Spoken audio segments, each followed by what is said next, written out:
And good evening to you. The death toll here rose today to 22, including at least 7 Mexican nationals, 13 U.S. citizens, and 1 German.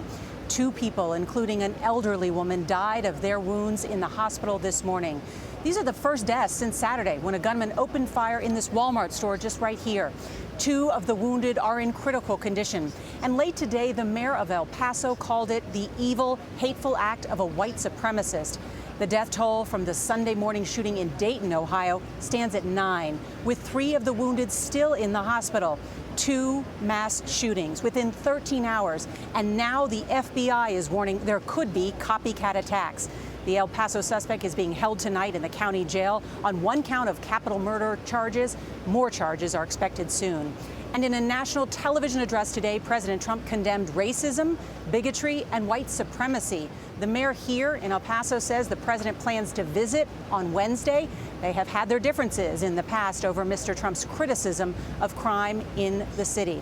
Well, today, we talked to survivors and relatives of the victims and heard stories of heroism. He just turned 63. We had just celebrated his birthday. Stephanie Melendez's father, David Johnson, was always by her side. And on Saturday, he was by the side of his wife and Stephanie's 9-year-old daughter, shielding them from a gunman. My mom and my daughter wouldn't be here if it wasn't for him and what he did. And I couldn't even imagine my daughter. I almost lost her. But your dad saved their lives. He did. So sorry. Johnson is one of 22 people killed at a Walmart in El Paso on Saturday, less than 3 miles from the Mexican border. El Paso is considered one of the safest cities in America.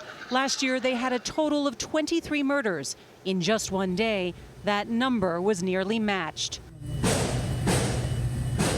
Among the victims, new parents Jordan and Andre Anchando, who died protecting their 2-month-old baby. And as the memorial grows, today we learned more about the heroes and the people they saved. Why did you run towards the danger? Because of the kids. That was the most important for me, was the kids, getting them out of there. I didn't want them to keep suffering like they were. I mean, they were crying and they had seen too much already. A girls' soccer team was in front of the Walmart selling lemonade. Ray Garcia got a call from a father who was too far away to help. So Garcia told us he raced to the scene, pulling several kids and 2 moms to safety. I got them out of the scene, came back for one of the moms. Her name's Maribel. She was shot in her legs. She couldn't walk. We got her out with one of the grocery carts. Garcia and Maribel Latine's sons play on the same baseball team. Latine recounted the shooting from her hospital bed. I had to pretend I was dead. And he was right next to me. And he shot 8 more rounds. And all I could say is, God, please take care of my children. And please don't let him do anything to my daughter or any of the girls in our team. Latine is recovering in the same hospital near the other woman Ray rescued. Her name is Jessica Garcia. I think you saved my daughter's life, and you're my hero. We found Jessica's parents, Norma and Don Coca, at the hospital, who today told us what their daughter said happened inside that Walmart during those moments of terror. Also inside, their 5-year-old and 11-year-old grandchildren. The guy set off the fire alarm so everybody could run out and he can see them to shoot them. And all he kept saying is, He was I'm taunting gonna them. get you. He's telling everybody, come out. I'm gonna get you. So.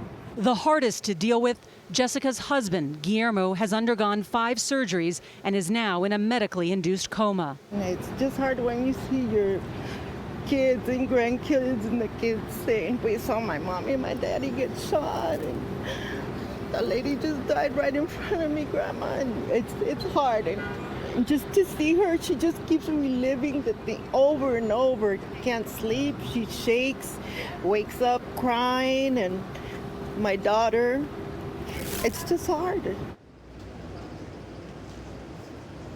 And they say their daughter, Jessica, is expected to make a full physical recovery, but mentally this has been so painful for their family.